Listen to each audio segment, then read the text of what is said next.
folks! Okay, I don't know why I started the video like that. But anyway, hi! PK here. Welcome to a new video where we talk about Cycle of Remorse characters. Thank you. She can't speak. Apparently I can't. Hello, darling. Thank you. Thank you, my lovely, lovely husband, for carrying me there. Yeah, Cycle of Remorse characters, the best Fire Emblem roster in the history of Fire Emblem. Oh yeah, of course. And yes, I'm gonna take a sip of my elitist coffee. Of course, of course. So, for those of you who don't know, maybe you're new to the channel, maybe you didn't read my community posts, which you should totally do, by the way. I like to announce things there if you don't have a Twitter. But anyway, I ran a poll on all the playable Cycle of Remorse characters up to Act 1.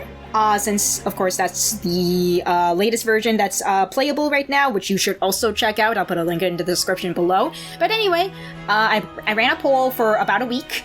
It's been a week now. The poll is now closed. You can't change the vote after I've recorded this. But anyway, we listed all the favorite all of the characters in the roster so far.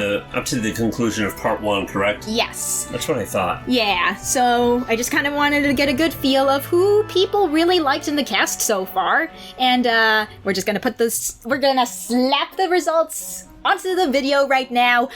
Bam. And we did get, like, a last-minute vote in for Krista, because for a while, Chell was in the lead, but now they're tied. With 2 votes, a larger sampling size would really help this a lot. We might even have other characters appear that are not really in this pie that we have. Yeah. So, we only got 9 votes, which is fine. Not very many people played it, I hope. But it still probably gives an idea of what we might still see. Just you have more votes per character, and maybe some other characters have a couple votes. Sure, yeah. So let's go over the people who actually did get voted for. So we've got Krista, Chell, Forrest, Trevor, Taylor, Michael, and Felicity. Yeah, with Krista and Chell having the same votes of 2. Yes. Now, just before anyone asks, I personally did not vote. I did not want to skew the results in any way. Yeah. I voted, but it wasn't for Krista. Yeah, no, you voted for Chell. Yeah, I went straight for Chell. Yeah, do you want to... She's great. Her flyer that you get, map 2, she has that flying utility. She has the Kanto. She has more strength than your typical Pegasus, so she's doing some pretty good damage with a weapon type that has the highest might in the game. Yeah, and with her Pegasus-esque skill stat, although I think it's a little lower than the average, isn't it? It's a little lower, it's still a little lower, but it's enough to be fairly accurate. Yeah. She's going to be hitting more times than missing. Yeah. She has the hatchet with a brave effect, but it also has less might than your actual brave weapon. Yeah. So I think it should balance out. Yeah, most definitely. So she can one-round, especially your soldiers, pretty easily. She definitely is the unit that gets more of the favoritism in terms of the stat boosters, but... Sure. But yeah, with Chell... She at least always gets that growth boosting item that you get a few maps later. Because she's already doing great. Let's make her greater. Okay, yeah. But yeah, with Chell, I know that someone, described her as this before, I think it was GNS, where, just imagine a Wyvern Rider, except it's a Pegasus. Absolutely, yeah, with the Arcanea system of the Pegasus, she would totally be the one to promote to Wyvern. Yeah, absolutely. Taylor was another one for consideration because he's always excelled with all the balance changes you've made. Yeah. He always excelled. I am curious how Krista got 2 votes. That intrigues me. Yeah. Because she does have that utility with her personal weapon doing effective damage on the bandit. Yes. But it still intrigues me. Yeah. Yeah, because, she is the main lord, so you do get more dialogue out of her, too. For sure. So, and plus, I think her personality, She presents herself as a bit of a dum-dum. Just a little bit, and that can be very endearing to some people. And, the presents herself was deliberate. Yes. Because I'm pretty sure you have hints and are going for... She presents herself as being dumb, but she's actually a lot smarter than how she plays herself off as. Yeah, if you guys kind of pay attention to that flashback you get at the end of chapter 10, you do get that implication, like when she's talking to Irvin, that, yeah, she did have a love of history despite, not paying attention to her history classes anymore, as seen with the intro cutscene of chapter 5. And her conversation with Semi with the... I believe it's the Lake Lunaris chapter? Yes. Yeah, there's that too, where, yeah, she's obviously, looking for ways out just in case things go dire. Yeah, just covering their bases in case the worst happens. Yeah, so she might come off as dumb, especially in those first couple chapters. It's just like, no, there's a little bit of brain cells in there. Maybe a lot more than it seems at first hand. Yeah. Yeah, and of course... All is not as it seems, which definitely would play into the themes you want to explore with this. Mm-hmm. Yeah, there's a lot of depth going in here in terms of the writing. Which, the intro with, the whole thing of this will be a story of truth and its consequences. It always makes me think of the saying, the truth will set you free. Yes. I don't know if you plan on tapping into that at all, but that's what it makes me think of. Yes. So I'm going to say right now, I have not spoiled Sam on anything. Yeah, no, you might have shown me a couple supports for this or that character later on, but that's about it. As far as anything plot related, no. Yeah. I do have a Discord server for, general discussion for the game, as well as just a central hub for anyone who wants to help work on the game, contribute things. And one of the channels for at least that's locked to the devs, is a spoiler channel where Which I have not looked at. Yeah, Sam has not looked at it at all. I know that a couple people in the server have looked at those already. Yeah. Looking at you, Ryan and Blade. Blade, I know you haven't, fully looked at it, but I know you looked at part of it. And Ryan, I know you looked at all of it. And I'm just like, haha, I'm glad you guys like my ideas. Haha. Can't wait till we get to Act 3, baby! But yeah, your thoughts on maybe some of these results? Yeah, I'd say... With Krista and Chell just being in the lead and all that. Yeah, Chell, I completely understand. She's, a very good early game unit. Absolutely. She's just super strong, a very good early game flyer. It's also nice seeing a Pegasus unit just shine so fast. Oh, yeah, absolutely. Because I think a lot of people undervalue the Pegasus unit and prefer something like the Wyvern, which just has better strength and bulk overall as a whole.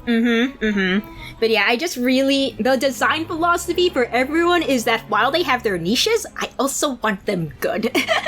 So... No, you want to give everyone defense. More defense? All they have is defense. No, I'm just thinking 20 points of defense. 20 points of defense? Yeah. But yeah, everyone has a purpose. I don't think to the same extent as the hack that you were playing a little bit ago with Barry's Bandits. I'd say in that everyone is especially niche. Yeah, for sure. Yeah, Garrett is the fast and accurate one, but he really lacks in just bulk. Yeah. James he doesn't hit very accurately, but he hits hard, and he has a lot of HP and more defense than Garrett, yada yada. We don't need to get into that too much. Yeah, so my design philosophy for a lot of the units, just the game overall, is that, yes, I do want to make it Iron Man friendly. You will get doubles of units and whatever later on, but I also want to make the characters feel unique because, yeah, they are unique characters with their own backstories. That reminds me. Yes. You've mentioned Sam dying when you've play tested it. Yes. Is that mainly if you don't put Sam in the bushes, or was it just being unlucky? Because I'd argue, yeah, Sam is kind of in a dangerous situation, but there are tiles to bolster his chances of survival too. Yeah, it was just a lot of me not putting him in the bushes. And the bushes help. The bushes really help. I'm just like, oh shit. It's just me being dumb with my own game, which is very common. Although, yeah, with the game, I just wanted to make it feel fair, and if you do make a dumb decision, it's like, oh, I probably should have done this instead. I don't want it to feel like the RNG is working against you. That's how I feel whenever I play Dark Souls, which I realize is a completely different game, but more times than not, whenever I've died in that game, which, yes, you will die. Unless maybe you're a computer or something. But anyway. Okay, if I had done this instead, that probably would not have happened. Oh yeah, for sure. The only times I've been sort of not unfair is when maybe I didn't see that I was at near a ledge or that kind of thing. But that's just a matter of, it sucks, but it is what it is. Yeah, exactly. More times than not, it feels challenging where you have to think about how you're going to proceed a certain battle, but it also feels fair about it. Yeah. Not that your game is going to be the Dark Souls of strategy. I don't want no game journalists come to my game saying, yeah, this is the Dark Souls of Fire Emblem. God, remember when all those articles were popping up? Ooh, boy. Which I think is overhyped because it is challenging, but every video that I've seen of someone brand new to Dark Souls, you constantly see this thing of they think the difficulty is overhyped. It is challenging. They had to think about blank. Yeah. But it's very fair. Yeah. But anyway. Back to this. Yes, back to this. Let's see. Let's see. We've got Forrest who got a vote in. Which... Yeah, I'm glad he got a vote. I feel bad he didn't get more votes, though. Yeah, he's a good boy. Just with... Yeah, he's a very good Jagan. He might actually be more comparable to a Seth or Oifi. Oh, yeah, absolutely. He's got the hotness to be the Seth or the Oifi. I'm just putting that out there, sip. But yeah, no, he's really good. One reason I can see why maybe he didn't get more votes, because some people may be basing their vote off of a previous version of the game where he was not the Jagan. Okay, sure. Yeah. Sure. But honestly, though, he also has a really good design. I like what you've done with him. Yeah, I can't wait to redraw him because... Oh, you haven't redrawn him? No, I haven't yet. He's still very much spliced from Harkin and Seth. Yeah. Also, you need to redo Sam. I do. For one very important reason. Yes? You need to maximize the floofness of the beard. I do, because you have a floofy beard in real life. Yeah. You also can make the beard more unique versus just taken from FE6 Hector. Yeah, definitely. Which, unfortunately, there's not really that much variety in beards in GBA FE. There's a little bit. Yeah, but not... A very little bit. Yeah, facial hair is just not a thing. Like, there's that one general in FE7 that I think you tried to give something of a Scottish-esque accent to. Oh, I completely forgot about him. He has this green beard and everything. Yeah. Yeah, I completely forgot about him. But yeah, I can't wait to redraw everyone. But yeah, for those of you who don't know, I've been drawing portrait sprites from scratch now. I'm gonna put... Krista looks good. Yeah. I think you've done Kai. Yes, I've done Kai, and Kai looks so... Oh, I'm gonna fuck that man. Anyway.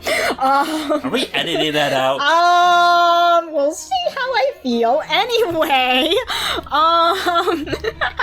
But yeah, no, Honestly, I think Force would look pretty nice with a light mustache and beard. In a way where he looks like maybe he's Eagler's son kind of idea, if you get what I'm saying. Mm-hmm.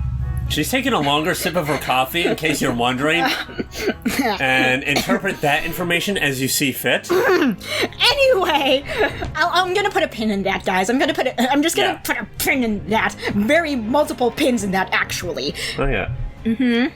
So... Yes. For those that did vote for Forrest, why do you think they might have voted for Forrest? You know what? Forrest is a very good candidate, especially if you've played the most recent version of her pet project. Yeah, because he's a... Which, actually, it's more of a fan project, isn't it, as opposed to an actual hack? Yes, it's made with LT Maker, which is a standalone engine that's made to kind of emulate how GBA FE is, but you can do more features with it, like modern Fire Emblem features as well. Versus being restricted to the actual GBA engine? Yeah. Okay. And plus, if you guys know the Python programming language, you can do your own shit within the program's files. So, for example, someone could make a FE5 aesthetic-looking project without being necessarily limited to the limitations of the FE5 engine, or needing to know how to hack SNES games. In fact, someone on the LT Maker server has shown off, using, the FE5 graphics and whatever for their own project.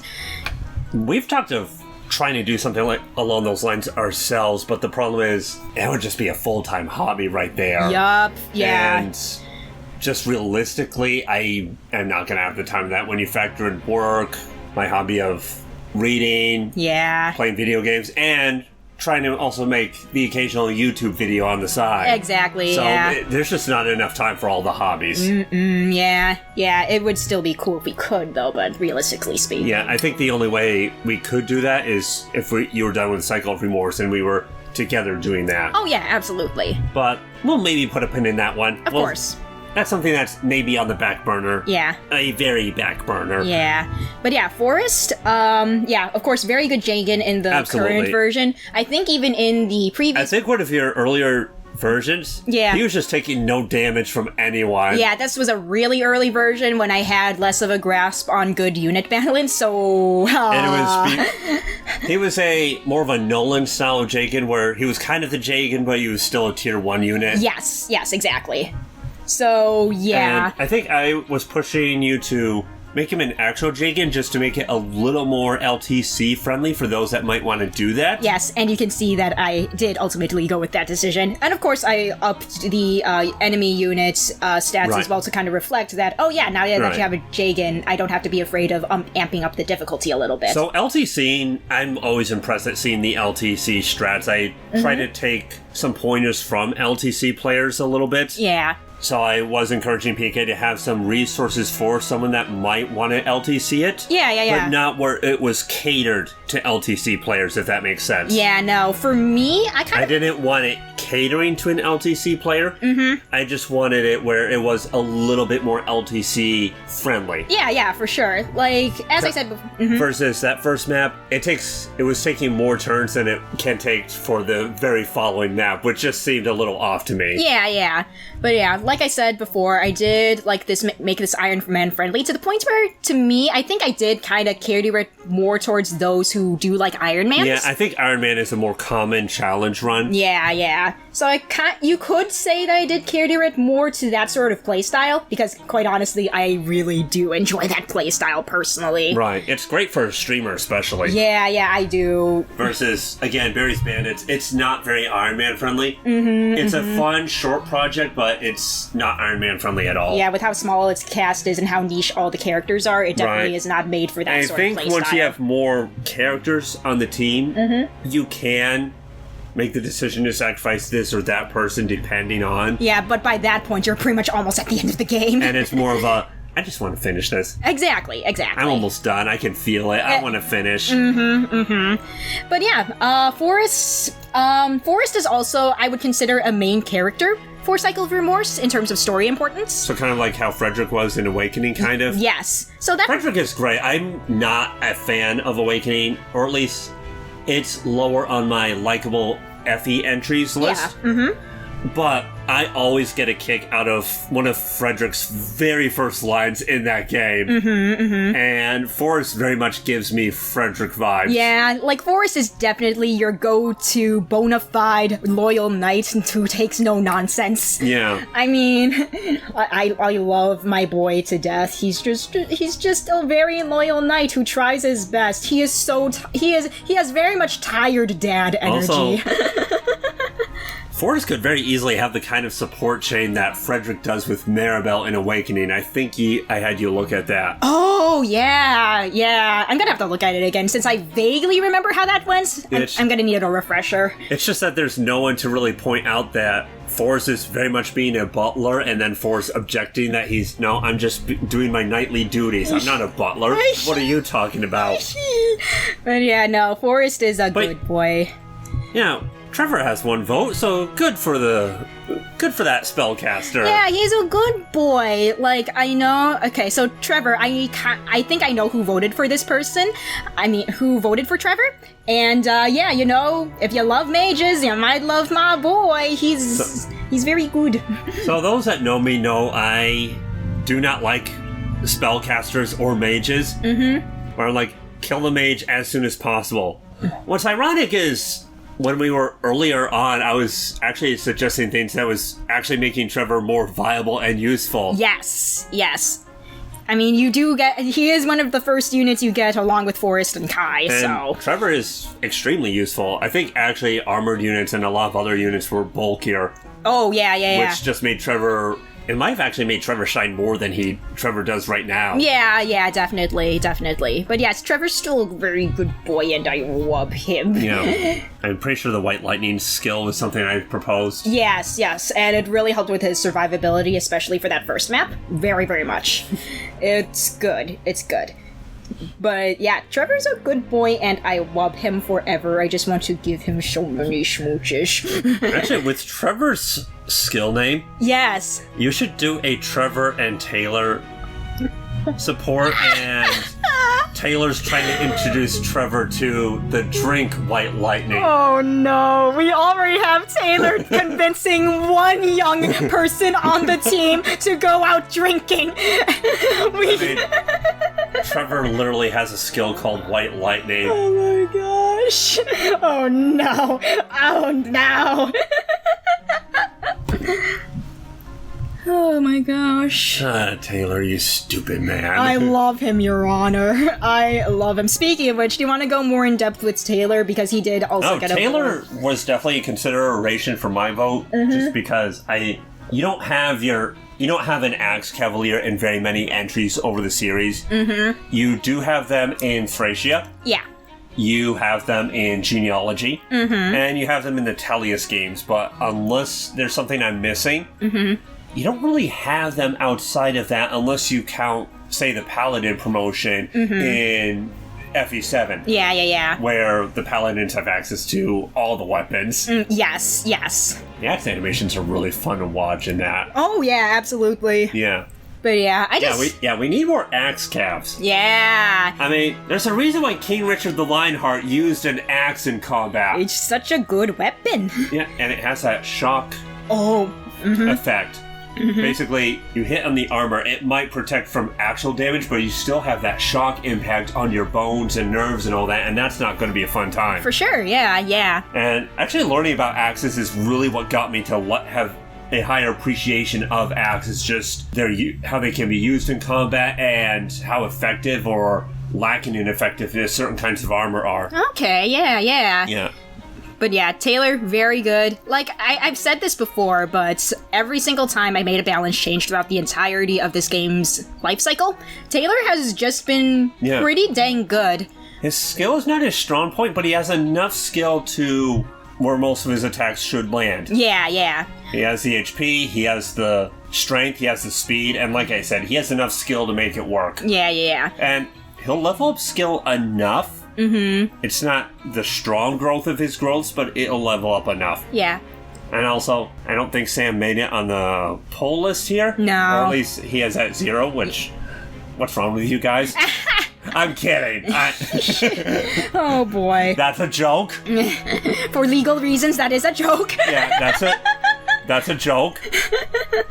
But if Sam's potato growth and magic can level up, Taylor's skill growth can level up. Oh yes, absolutely. Yeah, what's Sam's magic growth? I think we lowered it to like 15. And it's a literal potato. It is a literal potato. It's a burnt potato.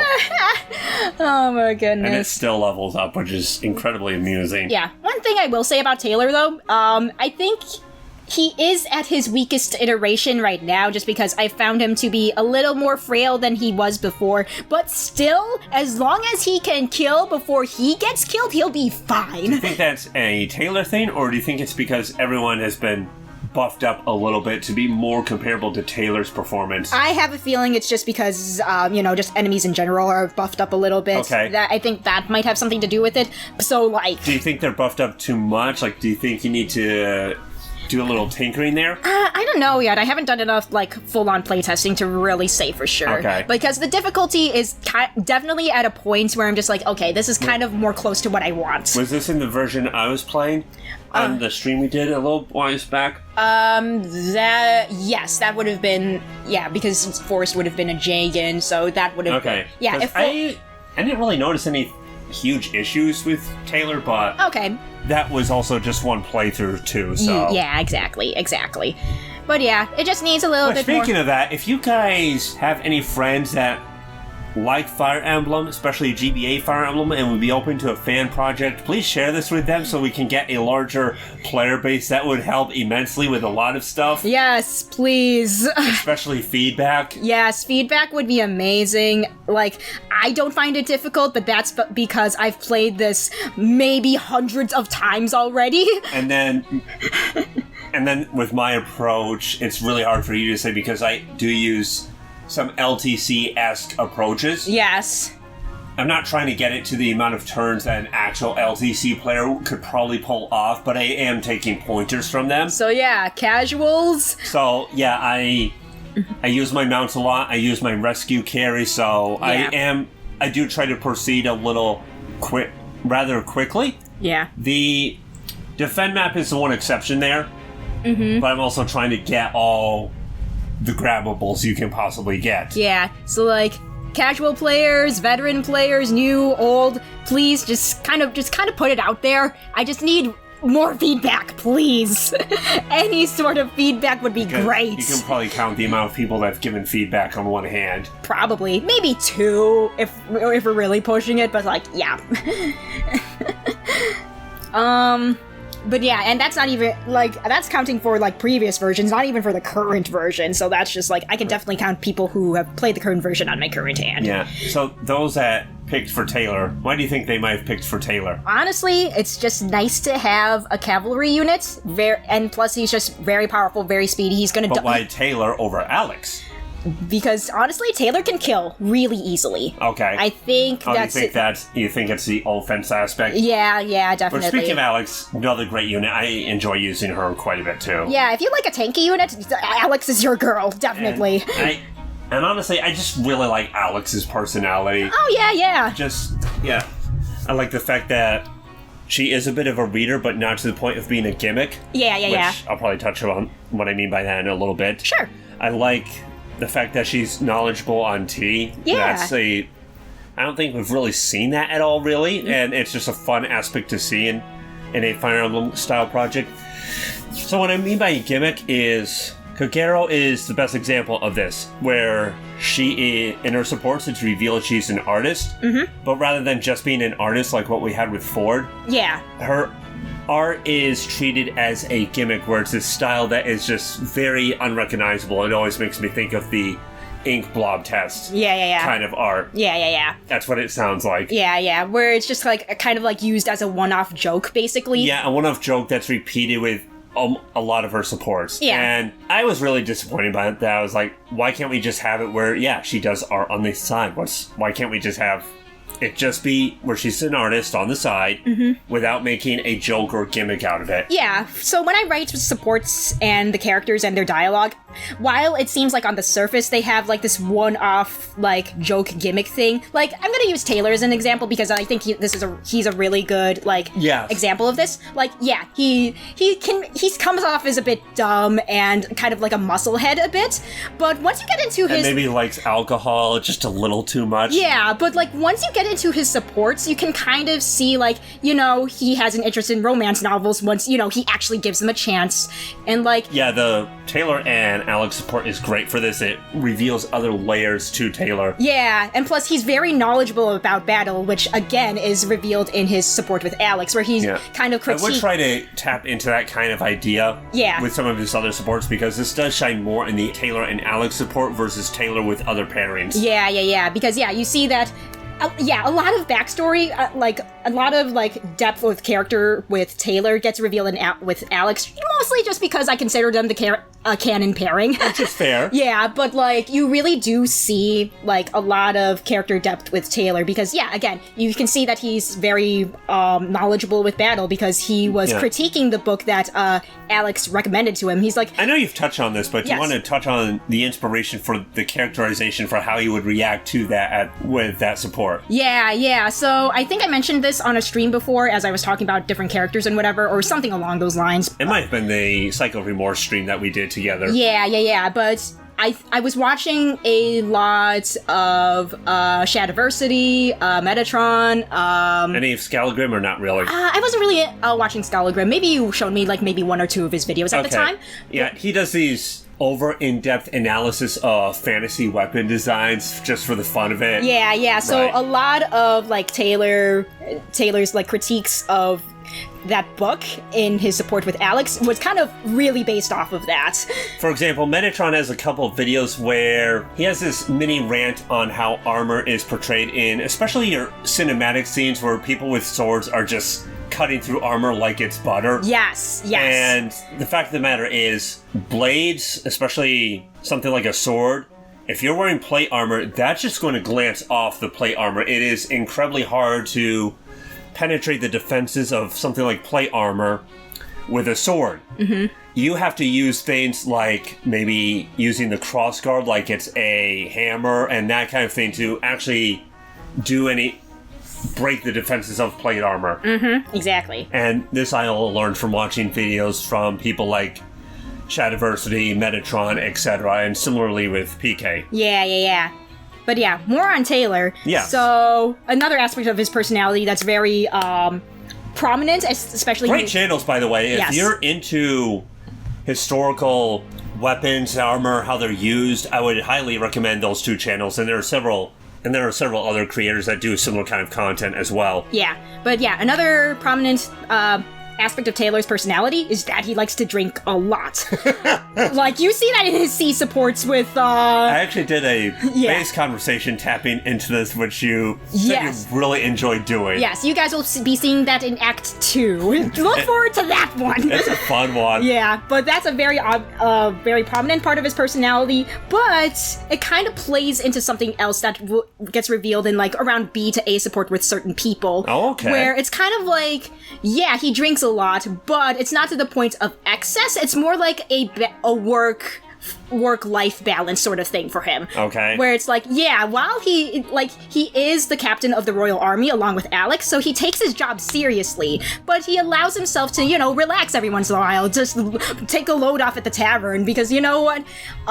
He does talk about this in his B support with Michael, where it's just like, I can't have a stick up my ass all the time well, he didn't say the word ass in front of Michael, but Since Michael is a child. Yes, but yeah, Taylor's like, but the implication is where he was going to say some profanity term and then quickly changed it, realizing who he's talking to. Exactly. Like, yeah.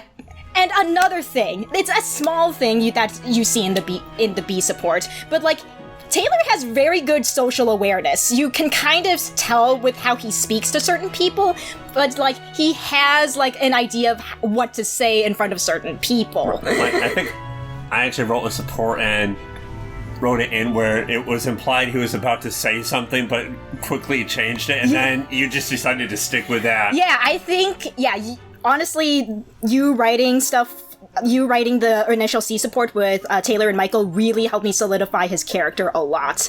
Because, like I said before, like, Taylor has a lot of good social awareness and good, like, social intelligence. I think that's a part of his character that you kind of really see in, like, later supports. Mm-hmm. Like, yeah, again, he does come off as a bit of a himbo, but he's just not book smart. He's smart in other aspects. Right. Yeah, and that's something I really just wanted to tap in with a lot of the characters. Like, yeah, it seems like they're gonna be, like, one-off personalities, but once you actually look into their dialogue... He does give the impression he's just going to be this game's version of Bartray, for example. Exactly, but nah, like, if you look... There is some depth to Bartray, but in a lot of his supports in FE7, they are very one-note. Yeah, exactly. Like his support with Raven, for example. Yeah. Yes. And his support with Kanas, too, that was also very good. I like his support with Kanas. That is great. I love it so much. I also like where he doesn't understand magic whatsoever. Yeah. But he encourages Kanas to keep doing what he's doing. Keep doing that book stuff. Yeah. But yeah, like I said before, I really want to explore depth with the characters, even though they seem one-off at first. Any other reasons you think whoever voted for Taylor, which whoever did, great on you? Yeah, like, Taylor's just really good as a unit, and I think he just has a fun personality once you look into his supports as well. I'm not sure how far people got into supports with certain people and whatever, because I have to admit, I haven't written a lot yet, but I do have at least some for some of the characters. Yeah. So you can get a good idea of maybe, like, a good handful of them by now. Let's move on to my boy Michael. So, who voted for Michael, do you think? I don't know, but, like, I was very pleasantly surprised to see Michael up on this list. I'm like, yeah. So, why do you think whoever voted for Michael voted for Michael?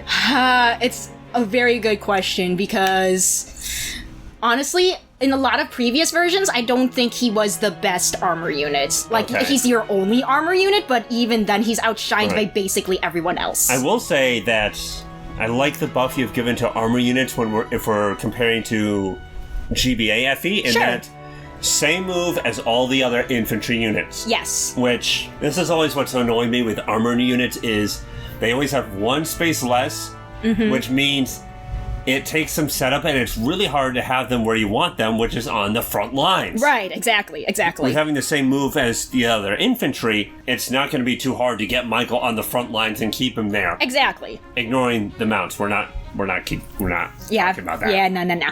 But yeah, Michael, I feel like he has improved a lot in this current version, because if you visit the house that he's guarding in the chapter you recruit him, he does get a slim lance, so he could just potentially double. Yeah. And he's already... And with slim lance, having that brave effect, Yeah. very good for your leaning on the slower side of things. Yeah.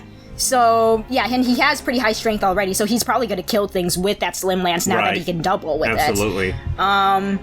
But, yeah, like I said, very pleasantly surprised that Michael's up here. Because, again, in previous iterations of the game, it's just like, I don't think he really shined that well, but I think he is a lot better. I'm not sure if I would personally consider him a very good unit, but I'm glad someone out there does.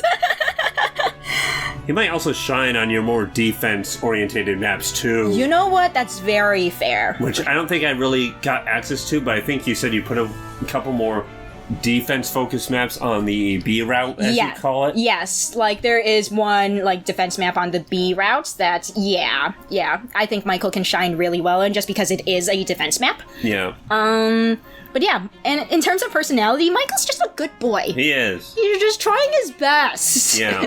he didn't know what he was getting himself into when he became a holy knight, but like, he's trying. Yeah, he is. I love him, Your Honor. I really like the support I proposed for Michael and Forrest. Oh, yeah. And I don't think I've written it out, but I wanted a similar support that you have with Michael and Forrest, but with Alex. Okay. But unlike Forrest... Yeah, Forrest being Forrest. Alex actually understands exactly where Michael's coming from. Oh, yeah, absolutely. Where his inspiration was the different stories pertaining to knights, and I wanted to revisit that theme. Okay, yeah. But from a different angle. Sure, yeah. Because, Forrest is just being Forrest. Yeah. So... I did make Forrest maybe more stoic than maybe you imagined, but I think I was pulling a bit from Lan in the Wheel of Time book series. Yeah, which, you know what, very good basis. I can admit that. But, yeah. Which, if you've read the Wheel of Time, or have not, it is an excellent fantasy series. The world building is really good, characterization, really thought out. Mm-hmm. The magic system is pretty in-depth. I will say, it is a long book series. Yes. Of 10 plus books. And the books themselves are also long. The books are long. We're talking a good few hundred pages in length. Yeah. But it is, you will probably get very immersed in the book, so it's not as daunting as it might seem, but... Yeah. Excellent recommendation. For sure. But yeah. Yeah, Michael's just a good boy. Okay. And then, let's see, last person on the list who did get a vote in, Felicity. We see you. We see you. We know who you are. I'm staring directly at you from across the screen. I know who you are, and you know too. And I agree. Yeah, like, Felicity's great.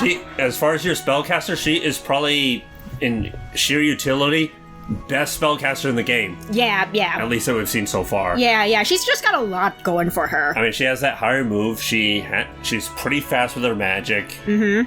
She can canto away. Yes. Mm-hmm. And I think upon promotion, she gets access to heal staves. Heal staves and axes. Not sure. Right. Okay. Yeah, not sure if you want to use axes with her, but there's an option. If you put magic axes. Yeah. But yeah, Felicity, very good choice. Honestly, she really should have had more votes. I think she should be the spellcaster with more votes. Mm-hmm. I mean, sure, right now Trevor and Felicity have the same vote of 1, but yeah. Yeah. But yeah, she's honestly just very good. She's a very, very good utility unit. And a very uniquely designed character. Yes, I wanted to put a maid in my game because fuck yeah, I fucking love maids. So the thing that Krista says when we're introduced to Felicity... Yeah. I really like the headcanon that she tells every maid that works for her that she is her favorite maid. It just seems like something Krista would say. Probably, yeah. But I think there is some truth to that. Oh. To that. Hey, Sally, who's just a generic-looking... or Susie, who's a generic-looking maid. How's my favorite maid doing? Yeah, I mean, you'd think that, but I did partially write out Krista and Felicity's B support, and you did actually, there is some truth to Krista saying that Felicity is her favorite maid, because you know what? The implication kind of is that, yeah, she kind of is. Okay. Yeah. I still like my personal headcanon just because it's funny. Let's see, have I fully written out Krista and Felicity's C support speaking, which I want to say I have. And I will say, Felicity is definitely another one of the main characters in the cast, so we'll be seeing more of her.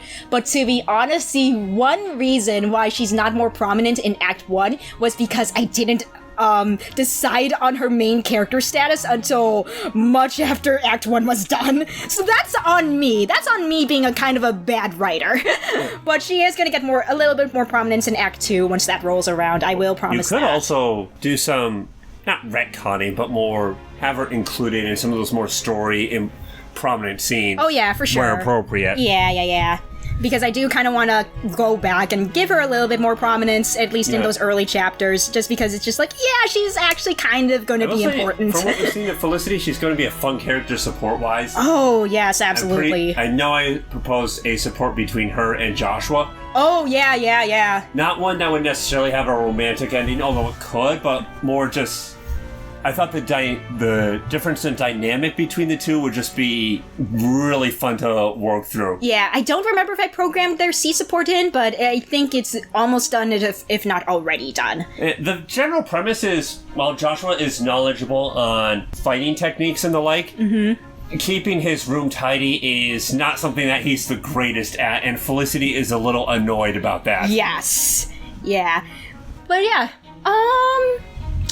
let's see, what else can I say about Felicity that we haven't already mentioned? I will say, though, Felicity has a lot of things character design-wise that I really like. The maid aspect is definitely a big part of it. Yeah. There's also another thing about her character design that I can't really talk about right now, because it's very spoilery for later on, but there is another part of her character that I'm just like, I can't wait until this gets revealed.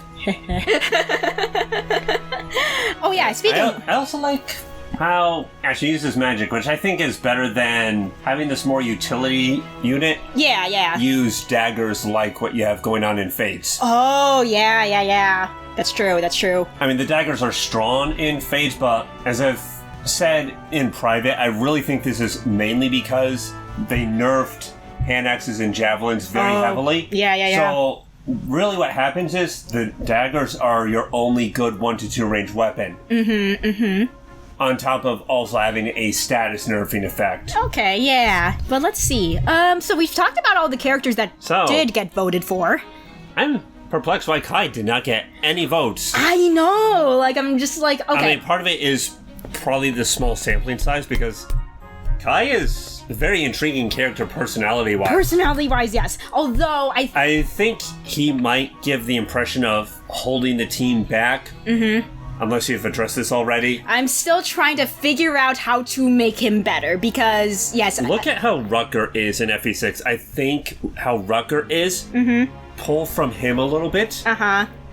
Because I think some more Myrmidon-esque avoid and crit would serve Kai really well. It would allow him to shine a bit better, especially when Joshua's introduced, because I know whenever I play your project, once I have Joshua basically takes the Kai deployment slot. Okay, yeah. Because while Joshua lacks the speed, he just hits so hard. Yeah, Yeah, Joshua was very kind of niche designed. Yeah. In purpose. Yeah. Where he would hit hard, have more HP and defense than what you usually see with a mercenary at the cost of less skill and speed. Yeah. But yeah, with Kai, I know that, I think it was GNS who said this, but yeah, he was definitely the weakest of the first 3 units you get. And, I can pretty much agree with that. Joshua was kind of merging 2 of my favorite characters in terms of visual design, Ike and Orson, I'd say Ike is probably one of my favorite protagonists, and I love Orson's design just for that 80s, 90s kind of hair. Oh, yeah, for sure. And just that whole bruiser personality. Yeah, yeah. There was a little bit of pulling from Berserk just with lore-wise with Joshua, where he has this oversized sword. Yeah. But you could also look at it as pulling from, again, Ike a little bit, too. For sure. Yeah, so just without the whole grim, dark setting. Yeah. But with Kai, like, I'm trying to make him a little bit better. I would highly recommend a little bit more avoid and some more Myrmidon-esque avoid and crit for him. Yeah. I'm still trying to figure something out because I have ideas. Okay. It's just that, okay, I gotta like think about it a little more. I feel like I didn't get any voids, especially with how prominent he is. Yeah. In the narrative. I know. It's just like, I feel like he shines a lot more narrative-wise once Act 2 rolls around because I'd say that's like his arc. So what do you think Kai has going for him? He is your early game mercenary, but he, I think, was intended to be more skill and speed focused. Yeah, for sure. At least a little bit more compared to your typical mercenary. Yeah. Like I said before, in a previous stream, I think, he was a mercenary, but despite that, he has more of a thief or myrmidon sort of stat line, which, again, has plot reasons why that is. He's also very nosy. He is. Like, haha, take that all as you will. Like, I wonder why this mercenary has thief-like stats and is just nosy as fuck. That's kind of weird. I think I propose having a Kai and Felicity support chain. Yeah. Because both of them are snoopy, nosy people, and I just think it would be great to have a support chain between the two of them for that very reason. Oh yeah, absolutely. But yeah, like, fucking Kai. Like, he's great character-wise, but gameplay-wise, I can admit he's a little weak right now. Like, I do want to do something special with him, because gosh dang, I want to fuck this man. But giving him a void and crit, I think would also tie into what you imagine for him and just his origins and all that for sure, yeah. So he does need some tweaking gameplay-wise, but I'm working on it. So, since he's next on the list, why do you think Sam didn't get any votes? I don't mind. I mean, I myself didn't vote for Sam. I put my vote straight to Chell. Yeah, I think a lot of But Sam is your first axe unit you get. Yeah. He's early game brigand, so... which there aren't many entries that have a playable brigand, although they do exist. Yeah. I think a lot of it might just because he was, like, for previous iterations of the game, and maybe arguably even now his survivability is a little shaky. I mean, I've never really had any trouble. Just put him in the bush and he's fine. Yeah. And he's accurate, so most of his hits are going to land. Right. And he starts doubling without too much trouble. But yeah. I really like his utility that we gave him with that aura ability. Yeah, the strength aura, very good. Because have him with someone like Semi, and Semi will actually do some serviceable damage. Yeah, and if you put him next to Chell, they kind of complement each other. She gives him more skill and speed. He gives her more strength. They complement each other. It's as if they're canon. Sip.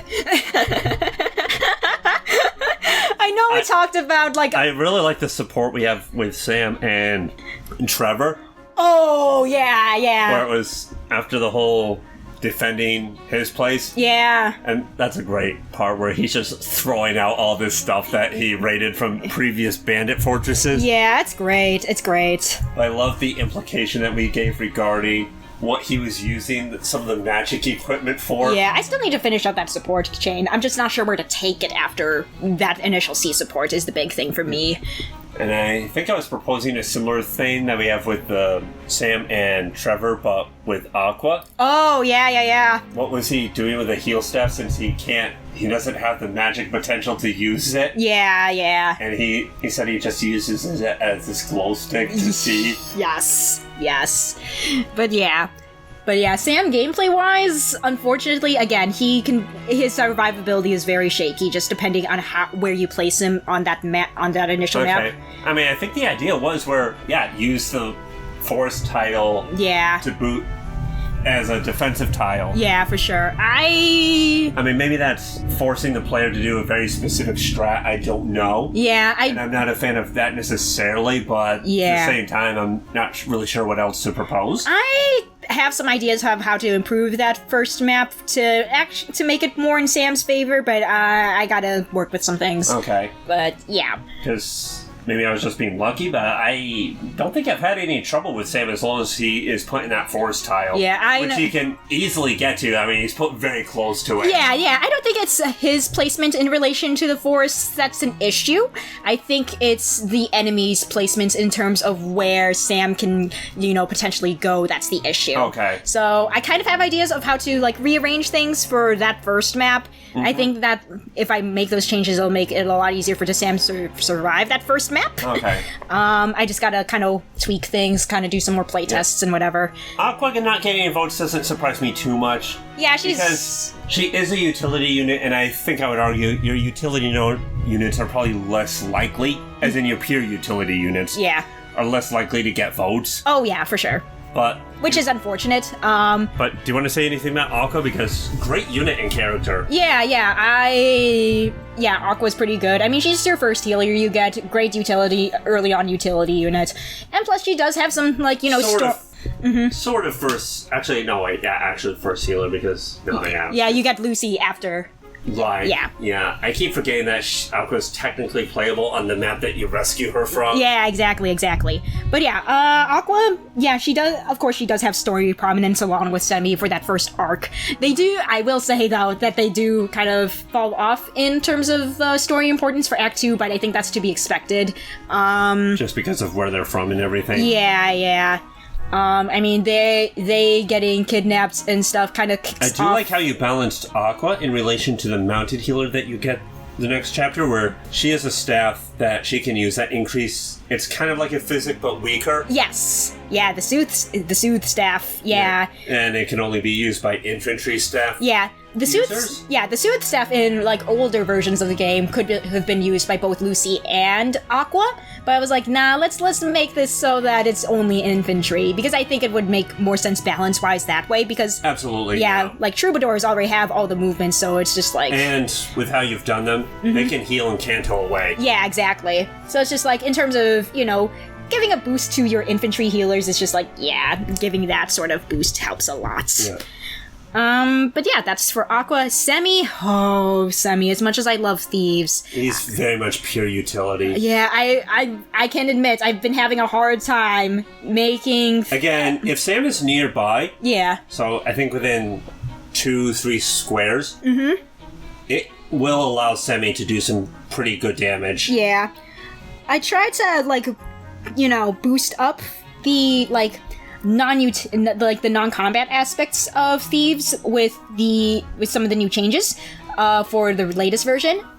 When Thieves and those of the Thief line visit houses, they gain double the EXP now from those houses. Okay. I've added more stealables for bosses in the latter half of Act 1. Okay. So yeah, it is kind of encouraged that you look at the bosses and see what they might have. They might have something stealable, who knows. That you might want. Yeah. And I've also boosted the amount of EXP that thieves get when they unlock doors or chests. Okay.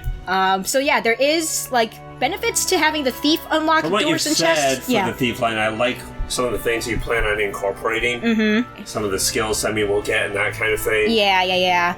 But yeah, for those of you who have not been using Semi during Act 1, yeah, you do get EXP when you unlock chests and doors with a thief. Currently, it gets to where I don't really have a need, at least with the version that I've played. I don't have a need for deploying Semi. Yeah. Since I can just grab keys, put them on the other units, and they can open the chest. Yeah.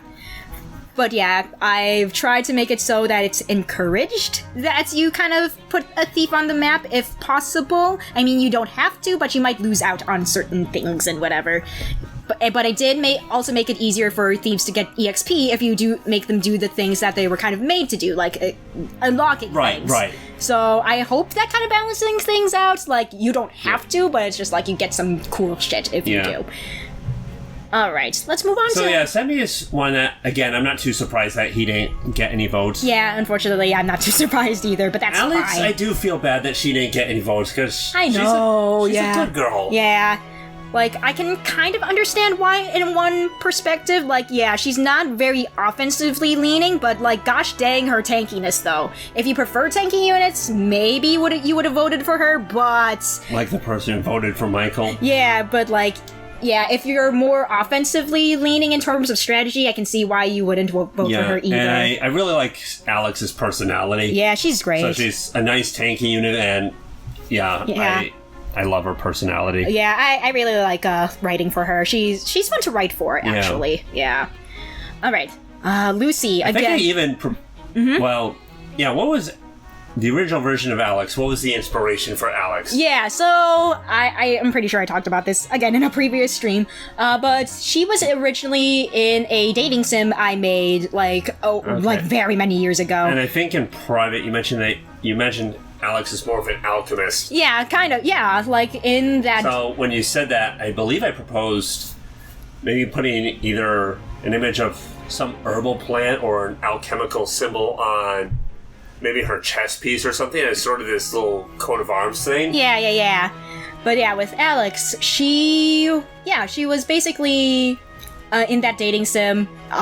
She was like the owner of a general store, and she did like a lot of like potion making and all that. Nice. So yeah. Yeah, I really liked the potion making you had going in Skyward Sword. Ooh, yeah. That was pretty fun. Mm-hmm. But yeah, that's Alex. Although it could get annoying getting what you need to make said potions. But anyway. Moving on to Lucy, which again... Lucy, great. Again, very much utility unit. Yeah, so understandable why she didn't get voted for either, but I really like that when she rallies, it gives her some experience depending on how many people she rallied. So yeah, if there's no one to heal, might as well rally someone or a couple someones. Rally does give like a small amount of EXP, but it adds up. It definitely adds up. And if there's no one to heal, might as well. Yeah, exactly. But yeah, she's a utility unit, so not surprising she didn't get any votes, unfortunately. She's also a lot of fun to write for. Oh yeah, absolutely. She's just baby. I love the base conversation with her, Michael, and some other characters that get revealed a little later on into both Act 1 and Act 2. Yes. Namely Michael's friend Celeste. Yes, this space conversation's coming in Act 2, and I'm pretty sure I said this on stream, but be prepared for just kids being kids, and you know what comes with being kids being kids? Kids being cringe. Let's go! I didn't find it as cringe as some other things I can mention. I will say that.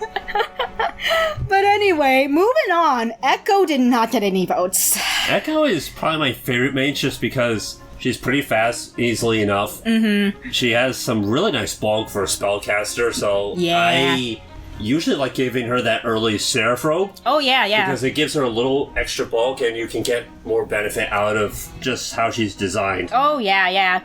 But yeah, Echo was just really fun to design for and kind of work with, in terms of both personality and gameplay. I'm really proud of that, personal skill I gave her. I'm just like, yeah. You don't really see something like that on a spellcaster either. Yeah. Yeah, just like getting all up in your face. That mage doesn't do that, but she does. Just because they both have blue hair, and I also really like Echo's complexion. I love the idea of an Echo and Joshua ship. Okay, yeah. But honestly, it's really just the aesthetic of it. Okay, fair. I don't know if they really have anything compatible going for each other. Mm-hmm. And I'm not going to force that, but... Yeah. Like some fan art or something of Echo and Joshua would be very nice. Yeah, and just because again they both have blue hair, so it's like the two blue-haired people together. And that, my friends, is what we call in the business a crack ship. Anyway, moving on. Anyway, although you could do something interesting where Echo likes having money to do things with, and Joshua is in the arena fights. Oh yeah, absolutely. So, you could absolutely work off of that. But it's not something I'm really going to push and try to make happen. Oh yeah, absolutely. Because, like I said, the only reason I like the idea of it is just the aesthetic of it. For sure. Anyway. And I do really like Echo's complexion. It's nice. For sure. All right, Anil. Anil is fun. He is a very fun unit to work with and to write for, even though he technically doesn't speak. Yeah. But it's that aspect that makes him fun to write for. Absolutely. I love it. It's great. But yeah, in terms of why he didn't get any votes, I mean, I'd say... He's kind of a support unit, but definitely more of a backup unit. Yeah. In that, yeah. Yeah. And archers can be hard to give experience because they are more player-face friendly. Absolutely, yeah. So I can kind of see why he didn't get any votes because, he's good, but a lot of units outshine him in the cast. Yeah, it is nice that he gets the longbow and can make pretty decent use of it, too. For sure, yeah. But, I can understand why he didn't get votes. Yeah. All right, moving on to Viola. She wasn't doing too well on my last run of Cycle of Remorse. Yeah. But I remember Viola performing really well most of the time, so I think there's just something up with her balancing. Yeah, I did change it so that she does have a little bit more speed to work with, so she should double like a Pegasus Knight is expected to now. Yeah. So that might help at least a little bit, but in previous versions, she was a little shaky, so, that might be contributing to that as well. Yeah, she was shaky on my last run, but I remember her performing pretty what you would expect out of a Pegasus on most of my playtesting with this. And I can admit, Viola doesn't have that much dialogue right now, just because, I haven't really written a lot for her in terms of supports. Yeah. So that might be a contributing factor Although as well. I did propose a support between Chell and the youngest Pegasus sister, which we haven't gotten to, and PK had some things to say about it that were very flattering. Yeah, the way you wrote that, it was just this is kind of like what I imagined this support to go, and that means angst. So much angst. Well, it was exactly what she had in mind, but you couldn't find the way to word or express that in a support. Yeah, so I'm very happy with that support. Thank you, darling. Like I said, yes, very flattering compliments to say about that support. Yes. All right, moving on to Marina, which I'm very surprised who did not get any votes. Yeah, Marina is great. She's a freaking dancer, for crying out loud. When you think of all the dancers we've seen in the series, one of the best dancers outside of maybe the Tellius dancers. Mm-hmm. Since a lot of them can dance for multiple parties and then canto away. Mm-hmm. In particular, Raisin and his sister. Raphael is good in that he will always dance for 4, but he can't canto at all. Right, yeah, that's true. And that's what I like with Raisin is once he's in his Heron form, he can dance for everyone adjacent to him and canto. Yeah. So that's really nice. Yeah.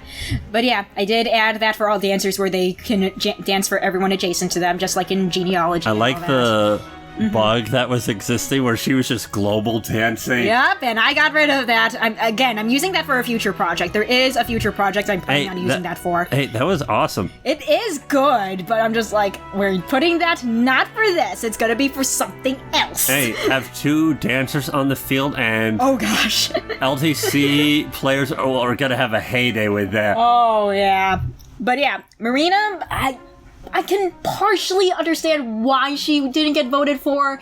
I mean, okay, so if you're historically, I think dancers have been underappreciated. I think channels like Mecha and such have raised awareness and appreciation for what's so good about a dancer. Yeah, but I can understand why, because, okay, I'm gonna be real here. If you guys have only seen my playtests and haven't played the game yourself, you'll see that I've only, for a lot of my playtests, I tend to only go up to Chapter 5 just because of how long my streams tend to last with work streams. Yeah. So I can understand that anyone past Chapter 5 might not get as much spotlight from me, especially if you haven't played the game yourself. So I can kind of understand why Marina didn't get any votes because of that, but honestly though, dancers are pretty dang good. And she has some good supports with people like Forrest. Oh, I also like the support between her and Alex. Oh, yeah. I love writing for Marina so freaking Which I mainly much. wrote as a palate cleanser because someone was writing Alex in a horrible way. Yeah, I wish I could... As in, atrociously out of character. I wish I kept that because I'm just like, I wanted it, because I wish I kept that as like, this is an example of how not to write my characters.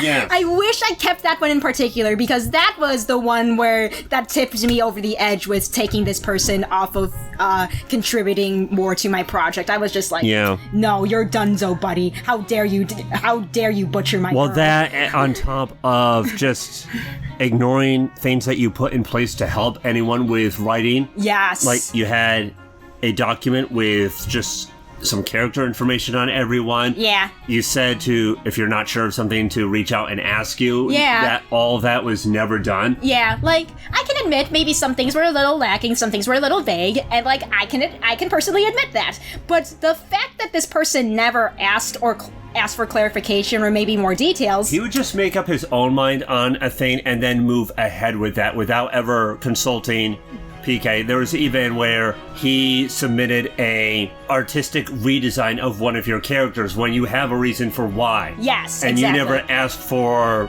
artistic redesigns on any of the future characters. Exactly. So a lot of it was also that, making up his own mind on what should be done and just moving ahead without consulting the creator at all. Exactly. But yeah. So there was just a lot of that across the board on various aspects. Yeah. So, but anyway, moving on for that, Joshua. So anyone that might be interested in theoretically helping, as long as you do the best to your ability and maybe just consult PK on matters that you're unsure about. Yeah, we're going to be hunky-dory that way. like what I would think most people probably would. Yes. It was really the making his own mind on a thing, moving ahead with that without consulting, on top of just everything else. Yeah, just basic communication, please. Yeah. Like, she can understand maybe the character is maybe a little out of character. Yeah. She will work with you on that. Yeah, like I can give tips and whatever, like, you know. So it's not where she's expecting that you'll have the character down pat with the characterization. It really was writing Alex out of character on top of all this other stuff that really strikes against the guy as it was. Yeah, like, I understand, because you don't have my brain, so I'm just like, I'm not expecting you to know exactly how I imagine this such and such character. Yeah, so don't let that discourage you. Yeah, exactly. But anyway, moving on. Joshua didn't get any votes.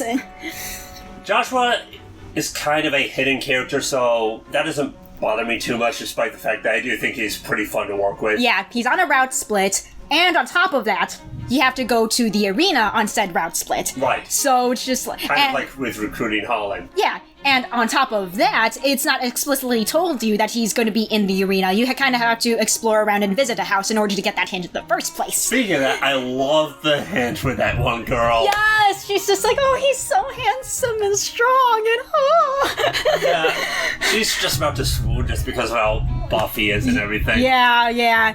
And you can... There's another house that gives a hint that you should visit the arena, but not in that way. Yeah. It's more, hey, you can make money at the arena. Yeah, exactly. You look strong. Yeah. And it's always funny whenever it happens to be a healer that I goes know, it's so good. And I'm just like, I could change that, but nah, I'm keeping that because it's funny.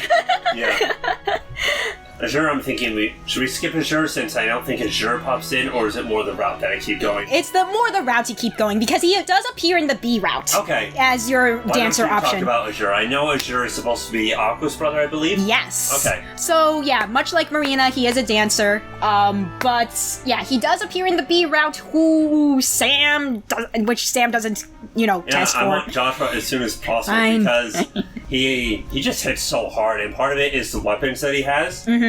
Part of it is he's adding the weight of the weapon, and the blades are just perfect for this, to the damage being dealt. Yes. And honestly, I like the way PK has the blade swords programmed in terms of just mechanics and how they work a lot better than Engage. Screw you, Nintendo, you don't know what you're doing. Oh boy. But anyway, Azure. Okay, so I can understand why people wouldn't vote for him. First of all, again, post-Chapter 5 unit. Secondly, post-Chapter 5 unit who appears on a route split. Thirdly, you technically don't recruit him unless you activate a certain base conversation. So, if for some odd reason you don't check base conversations, you won't get your dancer. Oh no. So, check your base conversations, y'all. Well, again... Why wouldn't you? Yeah. I mean, supports, I think it's a little more forgivable. Yeah, but base conversations, it's just like, make sure you check those. You get stuff from there. Yeah, so like, it's just like... Like, you get a free armor slayer from the Felicity with Trista's parents, or... Yes. Kind of early on. Yeah, and that's kind of a hint to the player, like, oh, I'm gonna start seeing armor units. Yeah, so, like, with the... And also to check your base conversations, you might get some free stuff from them. Exactly, so...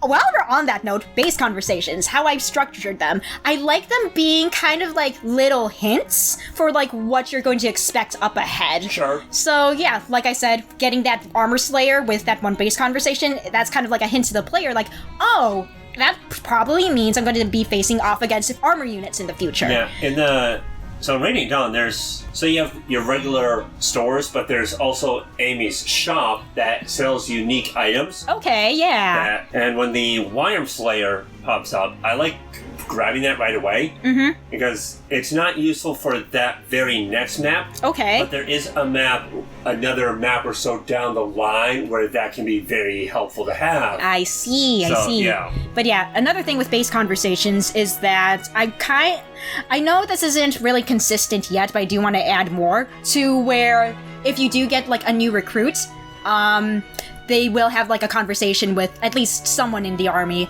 I know that I have a base conversation on chapter 6 that involves Echo and Michael, so if both of them are alive by the time you get to chapter 6, then they'll have a base conversation, and then you kind of get a feel for their characters. So that's also a sort of thing that I kind of want to structure with base conversations, is where, yeah, it's a nice little extra introduction for a character you just recruited. Okay. We don't really have that with Felicity and Viola yet, really. I do want to write some more stuff for, like, after the route split, because you do get them in chapter 6, and then it goes immediately into the route split. I know Viola has a base convo in, like, the A route, not in the B route, though, and Felicity does not have any base conversations involving her at all. That base conversation is hilarious. Oh, yeah, it's so good. I really like that one. But yeah, I do plan on having that be a more consistent thing with base convos where, like, yeah, you kind of get another, like, introduction to the character via base conversation. I will say the Viola and Felicity support, Viola comes across as the Barbie doll portrayal of how girls are with math. Oh yeah, like, math is hard. Like, yeah, math is hard and stuff. Yeah, like, okay, Viola... The general premise is Viola's trying to do the math trying to get some idea on how old Felicity is. Yes. Because things aren't adding up. Yeah. And with just how it's worded, it comes across as if Viola is probably not very good with math. Yes, so... Which is just hilarious to read through. Yeah, going back with Felicity and Viola... I don't know if that was deliberate or not, but... It was very much deliberate, yes, because with the C support, it's just like, haha, Viola's just being a little silly. She's just being a little dumb right now, but like, haha, there might be more to that C support than meets the eye. Right. There is a little something going on with that. We're just put a pin in that one, guys. Just put a little pin in that one. But anyway, that's in terms of Azure. Yeah, I completely understand why he didn't get any votes. That it's just the nature of when he was when and how he's introduced in there. I will say though, Act 2. Even though you do have a route split, you can get the people who were locked to that first initial route split later on in Act 2. So yeah, if you went the A route and got Marina and Joshua, later on in Act 2, you get Rembrandt and Azure. And vice versa. Yeah, so you don't get locked out of the other two who you don't get. Yeah. Speaking of route split characters, Rembrandt. Yeah, Rembrandt, I like the design. Yes. And I think you give him a fire sword as his base equipment. Yes. So, but again, I keep wanting Joshua. Also, promotes to hero, so he's going to have that hand axe utility too. Yeah, but yeah, again, I understand why people didn't choose Rembrandt didn't vote for him. Again, he's a route split character. Adding pole axes into the game. Yes. Joshua's going to add the weight of those pole axes to his attack. Oh no! Man too strong!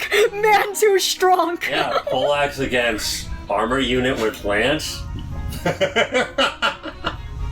This man's gonna kill everything! Oh my my gosh. Joshua. Oh, God. Dear God. You know that one line in Jurassic Park where it's just like, like something along the lines of, you ask if you can, but you never asked if you should, or something along those lines. It's been a while since I've seen Jurassic Park, so I'm not sure. Yeah, I'm just like, I'm gonna look up that line later. Anyway, but it's just like, oh gosh, what? But yeah, that's the reason I usually grab Joshua, is just mercenary and hero have always been my favorite sword infantry. Sure, yeah. But yeah, Rembrandt, he's a Myrmidon. He gets a buff when he uses magic swords, especially if you use them at a distance. So he has got a lot of going for him, and I love writing for him. Yeah. Very, very much. He's just, he's just that wise, like, older veteran in the army. Okay. And it's just like, kind of like Tyranio, maybe a little bit of Stefan. Yeah, exactly. Stefan is probably another one of my favorite sword masters in the entire Fire Emblem series. But yeah, Rembrandt is... I think my two absolute favorites are Shannon and Stefan. Oh, yeah, absolutely. But yeah, Rembrandt... I wrote him to be kind of like, if you don't consider Forrest the team dad, I think you'll consider Rembrandt the official team dad. Yeah. Because he definitely gives off that vibe of just like, hey, Dad, can you give me some advice? Sure thing, son, we'll lay it on me. I kind of want Rembrandt to be that guy in the army who's kind of like the army's therapist a little bit. That's kind of like the character direction I want to go with him. So he should be at the military school in Foldland. Because everyone needs therapy. Everyone needs therapy in that school. Some more than others, but... Marianne and Dimitri need therapy. Bernadetta needs therapy. Dimitri has post-trauma distress. Yeah, post-traumatic stress disorder, baby. There we go. Yeah, everyone needs therapy. But yeah, that's Rembrandt for ya. Like, again, I understand why people didn't vote for him, but, if you want a cool... Rhea needs a psychiatrist. Yeah. But yeah, if y'all want a cool, older character who's also a dad in vibes, we have a man for you. Here's a hunk of man for you right here. Anyway, moving on. So, how do you think he probably performs gameplay-wise in contrast to Joshua, who's another route-locked, well, not exactly locked, but bear with me. Yeah. Sword unit. Yeah. In terms of damage output, I'd say he's more magic-leaning than physical-leaning. Okay. There is a story reason for that, though. It's not very spoilery, so I can say this. So he was part of Fuegso's army, but had to retire early due to injury. Okay. So he taught himself how to use magic swords because he can't really walk on his leg too well. Okay. So he decided to, self-teach himself how to use magic swords to better defend himself, where he can't, use melee weapons as well as he used to. Right. So, yeah, there's a story reason for why magic swords are kind of his preferred weapon. Okay. Yeah, thought process, Nice. depth of character. So, Jane. I don't use Jane, even though she strikes me as a very interesting magic unit to work with. Yeah. Mainly because by the time I get to Jane, I have Echo built up where she's just my de facto mage deployment. Yeah, fair enough. Yeah, Zhang is definitely kind of what your typical shaman is like in this game's context, where, powerful magic stats, good res, maybe okay-ish speed, but it's not like terrible. Okay. On top of that, in the new version, she has a tome that can poison now. Oh, as well. very nice. So yeah, you can also... Well, nice utility there. Yeah. Nice unit-specific utilities as well. Unfortunately, Which, yeah. even if you have multiples of a given unit, I like that where, let's just take fighters, for example. Okay, this specific fighter, this is how he's different from this fighter, and so on. Yeah, exactly. So... Taylor and Alex are both calves, and you have a couple ways in which they're different from each other. Yeah, so if for some reason... beyond just the weapon usage. Yeah, so if for some reason you don't like how Felicity's more on the dodge tanky side... or her Cantoness. I don't know why you wouldn't. What's wrong with you? Or her utility with being able to use the repair kit. Okay, no, but anyway, all that aside, if for some reason you don't like those benefits of Felicity for some reason... and you just prefer having a very hard-hitting shaman, Zhang's right there. So there you go. Yeah. But right now, yeah, I would definitely consider Felicity the best spellcaster in the entire rosters as of right now. Sure. Discounting already promoted mage knights. Yeah, but yeah, I understand why Zhang wasn't voted for. She's introduced pretty late into Act 1, so maybe some players don't have a good feel for how she is overall. So very understandable. Same with Celeste, who we're going to talk about next. It is interesting that we have a playable brigand. Yes. Maps before we have a playable fighter. I know, it's kind of nuts, actually. Now, Celeste used to not be that great, but you've made some improvements to her where she's so much better now. She's a lot more fun to use now, where she used to be very slow. Yes. And so I always ended up preferring just how Sam is performing by that point than I did Celeste. Yeah, with Celeste... She is very much tailor-made for your killing axes, and especially the devil axe. Yeah, she's got a whole lot of luck, baby. She's just a lucky girl. So, with the new version, or at least an update to the new version that I'm planning on doing, I did add, like, a little, like, guide thing that gives, like, little tips and tricks and all that. And I do go into, like, stats and how they kind of calculate into, like, battle stuff, like a crit, avoid, and all that good stuff. So luck is specifically described as how well a unit is favored by the gods. Okay. So with her having high luck, there is a reason why she has a lot of high luck. So you have kind of a lore and story reason. Yeah, I mean, she is the daughter of a holy knight, so it's just like, yeah, of course the gods would like her at least a little bit, maybe, maybe, I don't know. I might go more in depth with that with some of her supports, but there is a reason why she has high luck, so there's that. But yeah, that's it for all of the named characters on this poll. I was gonna say with the secret characters, so you have 2 that are planned. Yes. One at the end of Act 1. Yes. One at the end of Act 2. Yes. And I know you originally weren't planning for one, but we were talking about maybe having a third one towards the end of Act 3. Yes, we were. Yeah, Sam and I have been talking about that offline, and I'm not... With some pretty decent contenders. Yes. I'm not sure who I'll implement, so I'll just... It would be someone from a game that at least PK has played, if not both of us have played. Yeah. So, yeah, Sam and I have been talking about this possible secret third character. I'll talk about it to, like, possible candidates, since I don't know who I'm going to be implementing that yet, but it will give you guys at home a good idea of who to expect maybe at the end of Act 3. We were thinking maybe Gregor from Awakening. Gregor would be a lot of fun, just support-wise. Yes.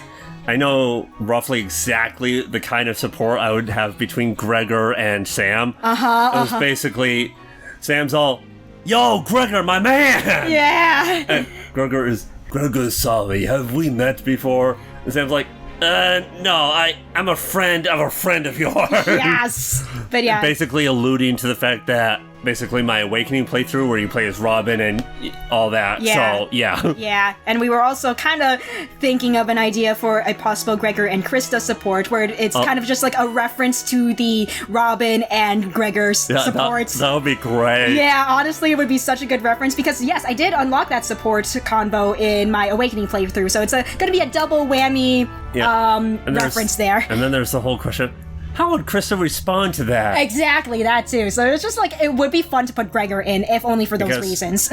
Because she might not necessarily be as reserved about it as Robin was. Exactly. So yeah. Especially with Gregor being a nice, muscly man. Yeah, he's... I'm gonna fuck that man. Anyway.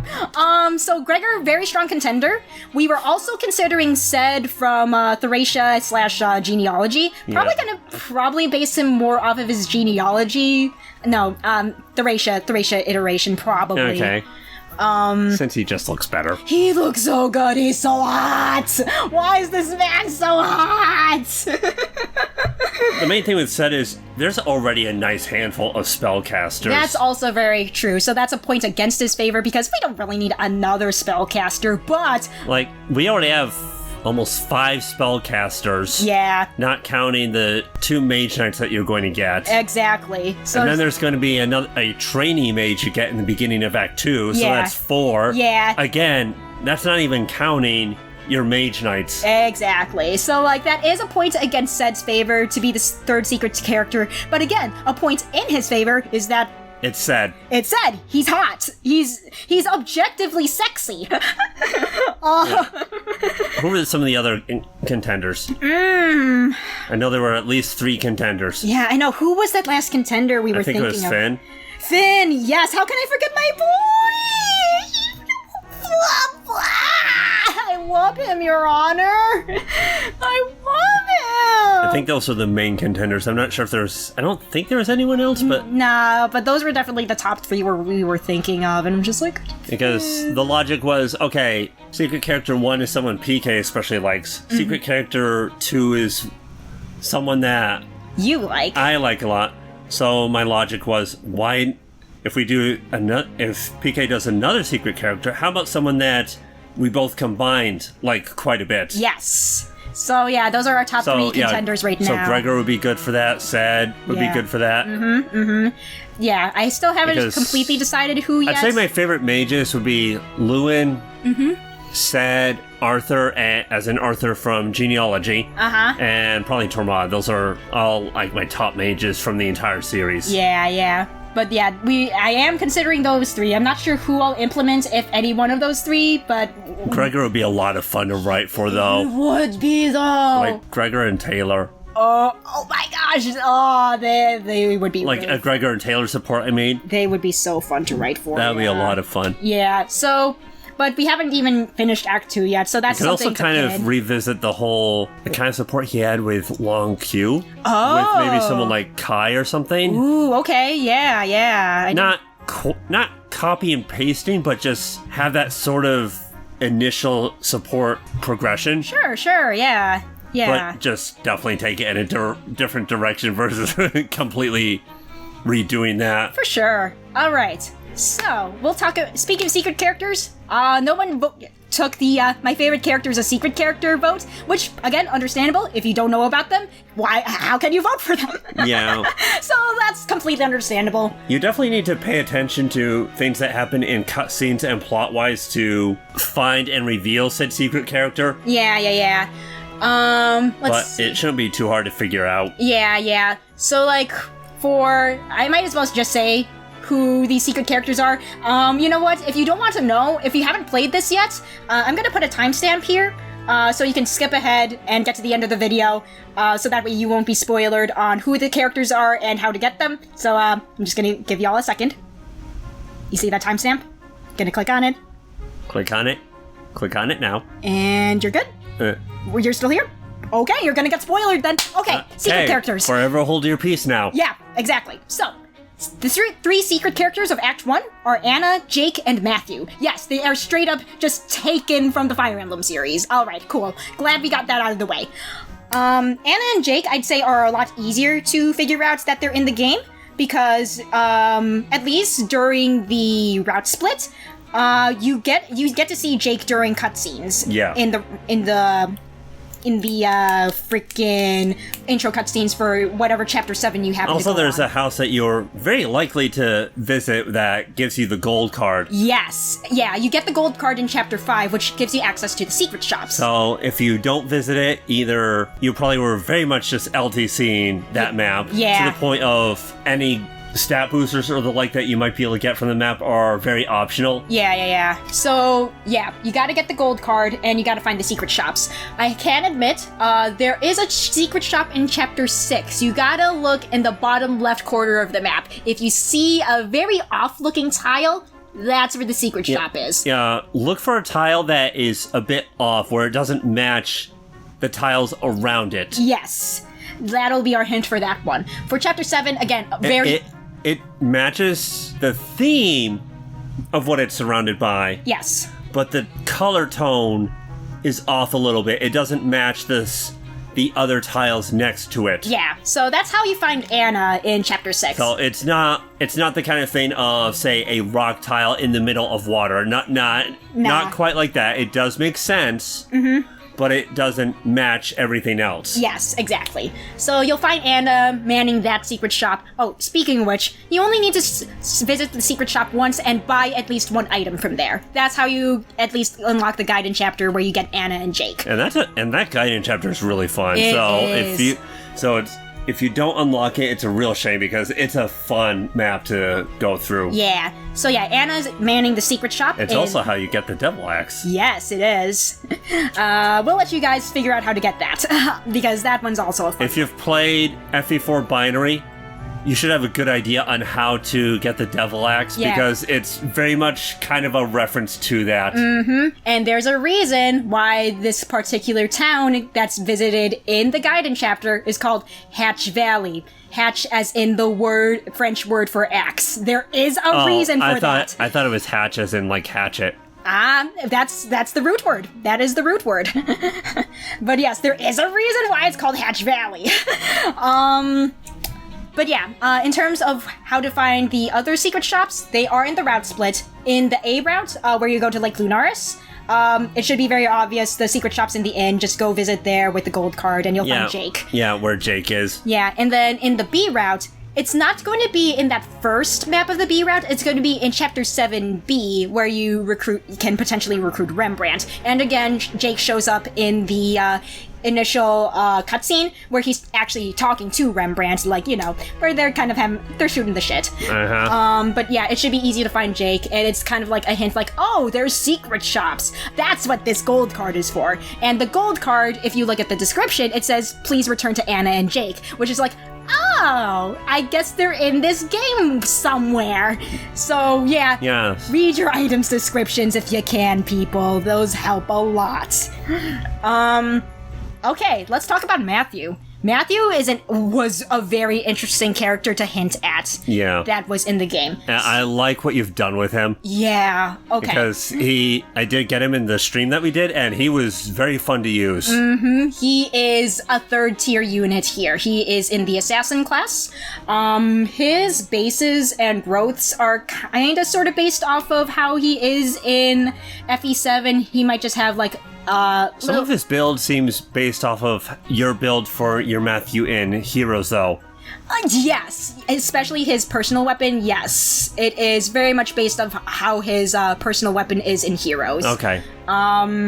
Not one-to-one, because, goodness gracious, I'm not sure how I would be able to implement that here, but that's neither here nor there. Right. But, yeah, Matthew was just really good. He's supposed to be good because, yeah, it's just like, hey, here's the reward for finding this secret. Good for you. Good job. Okay, alright. But yeah, Matthew, yeah, just like structuring the hint of how to find him was very fun. Okay. It was just like, it felt natural to kind of put this hint here because it's just like, yeah, okay, if you let the green units survive in Chapter 8, you'll get an extra cutscene with those same green units kind of like off on their own little adventure where they accidentally run into Matthew. Okay. And like, you guys can find, if you guys really want to spoil yourselves on that particular cutscene, it should be in that one stream where Sam and I do a playtest. So if you want to kind of spoil yourselves, if you don't want to play it on your own, there it is. Okay. But yeah, I had fun writing Matthew because I love him, Your Honor. But yeah, and of course, I love the implication. Yes. That Matthew knows your Fire Emblem self-insert, as in like your general Fire Emblem self-insert. Yes. Like. Yes. And that, let's just say, really likes private strategy meetings. Yes. And is deliberately toying with Krista along these lines. Yeah, he's just like, he just has this hunch that is just like, okay, maybe if I say this, maybe I'll earn a little bit of favor here. I just get this vibe from this girl. Maybe if I try saying this, maybe this will work. And by golly, was he right. But yeah, and he also just likes messing with her. Yes, exactly. Like, I can't wait to write out their support conversation. It's just gonna be so much fun. But like, yeah. So, you're not gonna reference the fact that all that on your very first playthrough, Matthew died? No. No! You could just write it off as a near-death experience. Maybe. I'll think about it. I'll think about it. But, like, yeah. Like, that's a way you could do it if you really wanted to. That's very true, yeah. Just write it off as, he didn't die, but it was a near-death experience. For sure, yeah. But yeah, I think that's it for all the characters for Act 1. Anyway, any last thoughts or comments you want to say about this whole, like, you know, kind of little experiment, I guess we could call it? It was really fun to see the results that we did get. Yeah. But it really would have been nice if we had a larger sample size. Yeah. Like, ideally the kind of audience that people like Mecha and the like have. Yeah, exactly. But it's okay. I think it was fun still discussing, like, this sort of thing. Yeah. Why people got voted for, why some people didn't get voted for, and whatever. It would be easier to get an idea on why some people were voted for. Yeah. If there was a larger sample size with more votes for Sure. the people in question. Yeah. I would like to do this again once Act 2 drops, though. For sure. Yeah, I think that would be a lot of fun. Plus... Act 2 is going to have some fun characters, I think. Yeah, and on top of that, we'll get more, maybe... see more action from the Act 1 characters, so who knows, maybe people will get more experience with working with some of the characters who show up in the latter half of Act 1. Maybe people will get a better feel for how they perform and whatever. Mm-hmm. So I think that'll be fun. Of course, I'm still working on Act 2, baby. It's rolling. You're about halfway or more through it, aren't you? Yeah, I am. It's just taking a while. I know you're giving me a look because you know that I have a side project kind of going on, and Which has been having you distracted. a little distracted. Future PK, I know you're putting something up on the screen. Put that away. Put that away. The people don't need to know about that right now. I know. They know. Put it away. Thank you. Anyway, but yeah, I know I have a side project. We don't have to acknowledge that right now. Anyway, yeah, Act 2 should be coming, I hope, sometime this year before FEE3. I really want to showcase it for FEE3 this year if I can. We haven't even hit summary quite yet, so I would think, what is it, just like a few maps that you have left? Yeah, just a few maps, and then, of course... The main issue beyond that would be maybe dialogue and making sure it's playable. Yep, that's the big thing for me right now. But yeah, I think I might just end up working double time, because, you know, I've got streams to do, and of course Paper Mario just dropped, so that's gonna take up the work stream slot, if anything. But, like, yeah, I'm gonna be working, like, double time offline just to get this thing done. But yeah, I'm hoping that Act 2 will be good for you guys, and I hope you guys enjoyed this video. It was fun to talk about units in terms of, like, personality and gameplay-wise. I think it's nice to kind of have this sort of insight.